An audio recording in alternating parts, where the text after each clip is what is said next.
utiliza para medir biomasa, sustrato y producto. Entonces, biomasa ya sabemos cómo se mide. Ahora, el sustrato. Generalmente empleamos glucosa, sacarosa.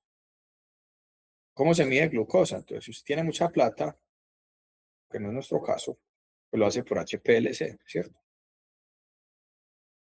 Pero si usted no tiene para un HPLC, entonces generalmente lo que hay en todos los laboratorios es utilizar el método del DNS o del ácido dinitrosalicílico, ¿cierto? ¿En qué consiste?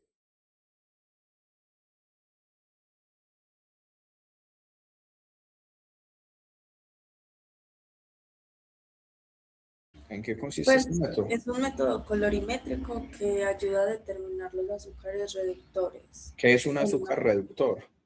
Es el azúcar que pues es un monosacárido que no se puede reducir más de lo que ya está, por ejemplo la glucosa. Tiene el carbono anomérico libre.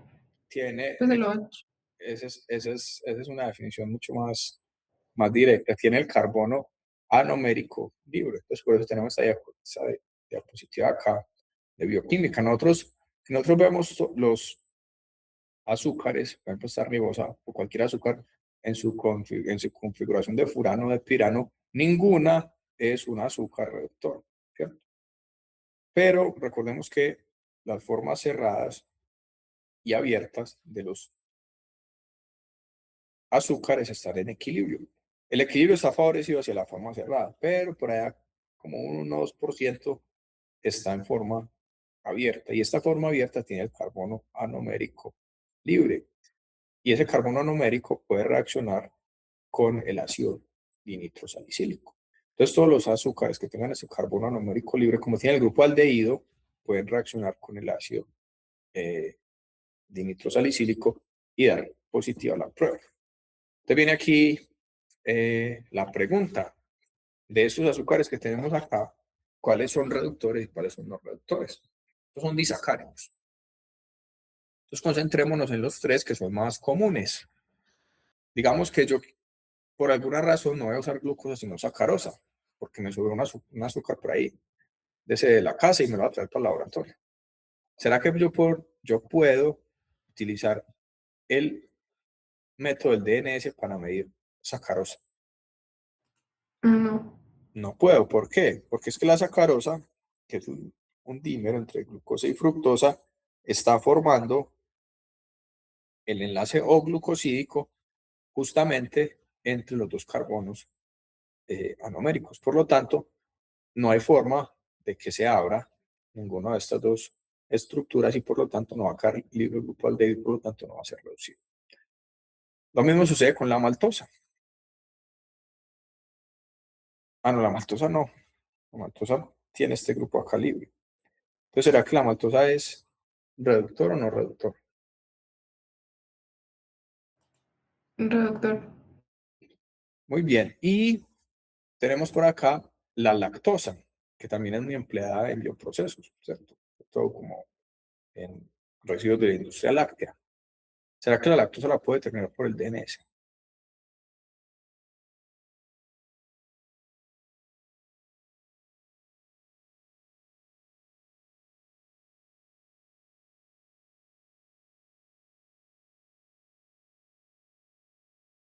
¿Ustedes qué opinan?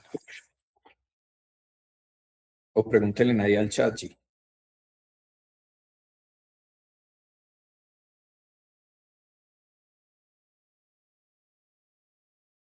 Profe, la lactosa. La lactosa. Este de acá. Sí, esa la determina el DNS. ¿Por qué? Según lo que vimos ahorita.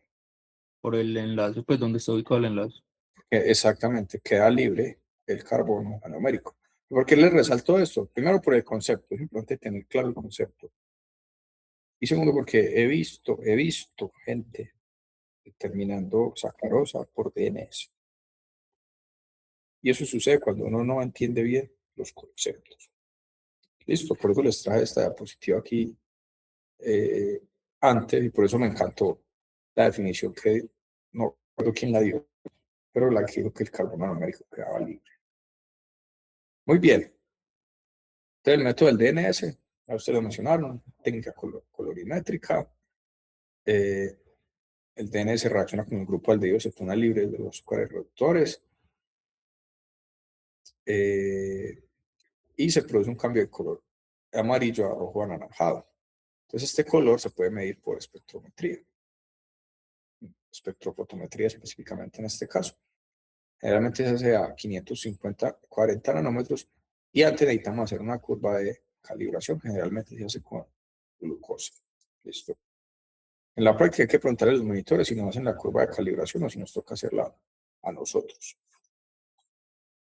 Muy bien, entonces ya sabemos medir biomasa, ya sabemos medir sustrato, producto. El producto, si no podemos hablar de un producto, primero porque no lo vamos a medir y segundo porque pues los productos ya sí son muy específicos, ¿cierto? Hay muchas formas de medir producto dependiendo de lo que tengamos.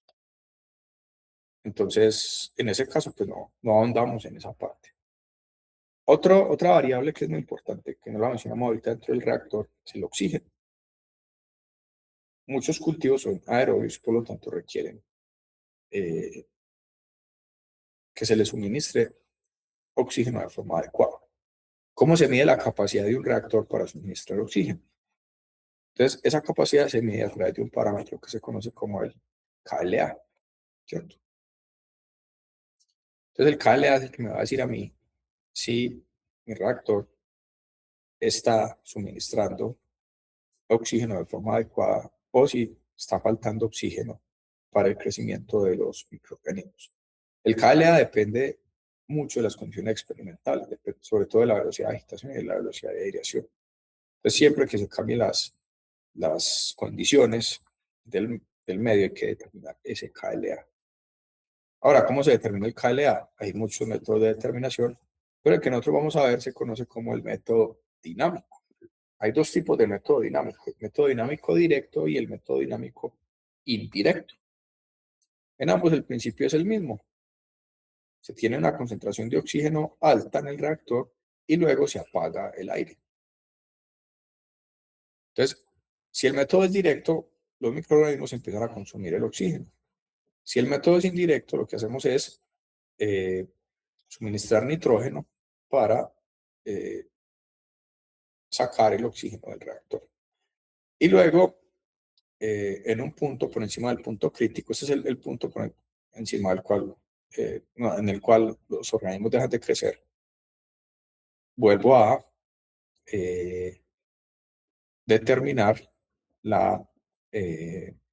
vuelvo a encender, perdón, la aireación y vuelvo a ver cómo se recupera el oxígeno en el tiempo. Y luego utilizo un balance de materia, que lo vemos en la próxima clase, que ya son las 5:40, para obtener el KLA. O sea, las ecuaciones son muy sencillas y nos llegamos a esta ecuación, ¿cierto? De la pendiente de una gráfica del logaritmo de la diferencia de concentraciones de oxígeno versus el tiempo, puedo determinar el KLA. Por la próxima clase deducimos la ecuación. Muy bien. Y ya con eso terminaríamos. Entonces, nos vemos el próximo lunes a las 2. Espero de forma presencial en el bloque 11, ¿cierto? Esperemos que no vuelva a suceder pues lo del día de hoy.